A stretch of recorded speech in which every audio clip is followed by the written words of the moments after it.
Okay, so first things first, we're not counting the Switch in this comparison.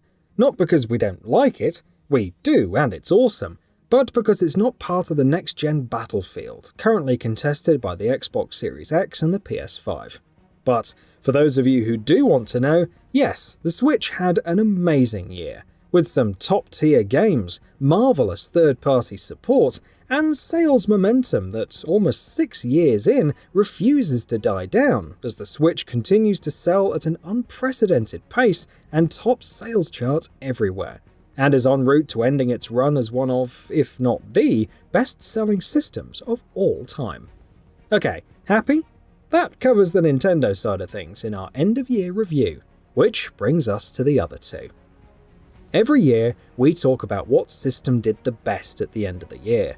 And, sure, we can do that this year too. We can try to discuss over the next 1,000 words or so whether PlayStation or Xbox had the better year. But seriously, what actually is the point? You probably already know which one is going to be crowned the winner already. Hell, you probably laughed when you saw the title to this piece, because the very idea that this might even be a question is outrageously funny. Because you see, this isn't a question. This year is arguably the single most lopsided matchup between PlayStation and Xbox we have ever seen. I mean, on one hand, we had a system that got several major great exclusives, supply constraints finally ending, and sales pace hitting its stride, a bunch of major announcements, including major third-party exclusives, and just a constant upswell of great momentum that finally, almost 2 years after it originally launched, started to justify the existence of the PS5. And on the other hand, we have the Xbox Series X.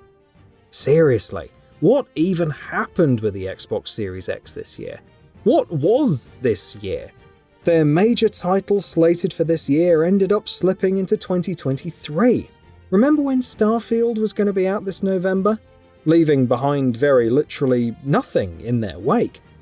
Microsoft's existing momentum from 2021 was squandered, as games such as Halo Infinite, considered to be a veritable GOTY contenders around launch, managed to do the impossible and snatch defeat from the jaws of an assured victory, by constantly missing milestones and deadlines, releasing next to no new content for months on end, and cancelling long-promised features they had assured the community would be a part of this game no matter what. After the mistakes made with Halo 5 Guardians, Halo Infinite squandered its momentum so poorly that in spite of being free to play on the multiplayer side, it barely charts on Xbox or Steam charts at this point. Microsoft's announcement of the Activision Blizzard acquisition started things off with a bang, but things turned sour as said acquisition ran into regulatory roadblocks around the world. It is currently unclear if the acquisition will actually get to go through, though it would be unreasonable to write it off and say that it's doomed just yet. They had E3 season practically all to themselves, with Sony opting to forego big shows in that time frame and contenting themselves with smaller shows, and still had a fairly middling outing. The Xbox Series S, with its already cheap price, amazing Game Pass proposition, and steep discounts, still could not even buoy Xbox to a second-place finish. And Xbox saw itself outsold by the PS5 and the almost 6-year-old Nintendo Switch the world over. And of course, Microsoft decided to end the year on a very sour note by not only skipping showing anything at the Game Awards, an end-of-the-year event that frequently plays host to some of the largest announcements of the year, and which saw Sony bring quite a few things with them, prompting backlash to the extent that Xbox's Aaron Greenberg had to promise news is coming on Twitter shortly afterwards, but also announcing that the whole consumer-friendly angle Microsoft had been cultivating for the past few years is going to be promptly undermined when they, too, raise the price of their games to $70 next year. Wonderful. At least they have Game Pass. Game Pass. Game Pass is great. There's no getting around that. You know what it got this year? Well, not much in the way of new flagship releases, because, see above, Microsoft released pretty much nothing all year. Third parties did come to the rescue though, with excellent titles such as A Plague Tale Requiem launching day and date on there. Game Pass absolutely represents the one area where Xbox had a lead over PlayStation, who launched their own service this year. In a word, the PS service is pretty average. Well, the middle tier is actually fine for what it is, though still nowhere close to Game Pass. But especially the most expensive tier, which was sold on the back of legacy content? What legacy content? Sony hasn't released anything on that tier in months. This tier costs over $100 a year, you understand. And even the few scattered legacy releases they did put out got mired in controversy due to the boneheaded and baffling decision to use the 50Hz PAL versions rather than the 60Hz NTSC ones. Another area where Sony made fools of themselves this year, though it's not like Microsoft came out looking too good themselves either, was in their constant whining and griping about the potential of Call of Duty launching day and date on Game Pass once Microsoft acquires Activision. Not Call of Duty going exclusive to Xbox, mind you, no. They weren't complaining about losing Call of Duty. They were complaining that Microsoft might put it on their service at launch. Apparently, to them, this is enough to totally undermine PlayStation in the marketplace, because Jim Ryan, in his infinite wisdom, truly seems to think that PlayStation is so fragile that one multi-platform game, which, to be clear, isn't even the biggest multi-platform game associated with PlayStation, being available on Game Pass at launch would ruin it, which is outrageous and ridiculous. Sony's arguments against the deal are absolutely laughable, though somehow, so far, the regulators the world over seem to be convinced. Who knows how or why? But, those two missteps aside, Sony had an amazing year. Consider the announcements. Major third-party exclusives hitting PS5, such as Rise of the Ronin, Final Fantasy VII Rebirth, and obviously Silent Hill 2, as well as Sony getting to front major third-party announcements, such as Street Fighter VI. Consider the releases. Horizon Forbidden West, which, although it continued the series' tradition of amazing release timing by getting comprehensively overshadowed by Elden Ring just a week after launch, was a fairly great game, and a great sequel to the original.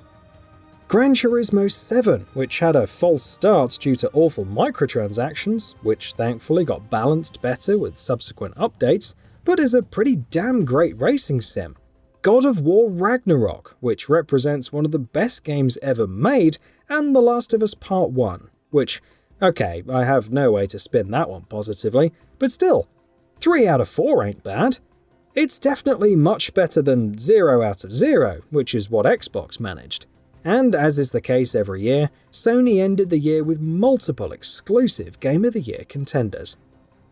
Consider the PS5 sales too. Sony finally managed to start to get the PS5 supply situation sorted towards the end of the year, and the system started selling in some pretty hefty numbers, in some months outselling even the Switch, and widening the already substantial install base lead it holds over Xbox even further, in spite of Sony actually having the audacity to increase the price of the damn thing 2 years after it released. Consider the fact that every single multi-platform game released sold more on PlayStation versus Xbox. Of the ones that released on PlayStation, Nintendo, and Xbox, Xbox was last place, meaning even the traditionally third-party hostile Nintendo ecosystem is now more conducive to third-party sales. Consider the fact that Sony managed to make a major acquisition of their own earlier this year in Bungie. This one went through without much in the way of regulatory hurdles, adding to their GAAS repertoire, an area they themselves sorely lacked in until then. Consider that even Sony's PC push ended up going great, with God of War and Spider-Man pulling in some great numbers, although Sackboy and Uncharted ended up underperforming on PC. Look, Sony had a lot of stumbles of their own this year. I'm not saying they had a flawless year, because boy did they put their foot in their mouth way too much. But in an amazing display of competitive spirit, Microsoft decided to one-up Sony and do even worse in pretty much every way that matters. And in the one area that matters most, the games, Sony delivered.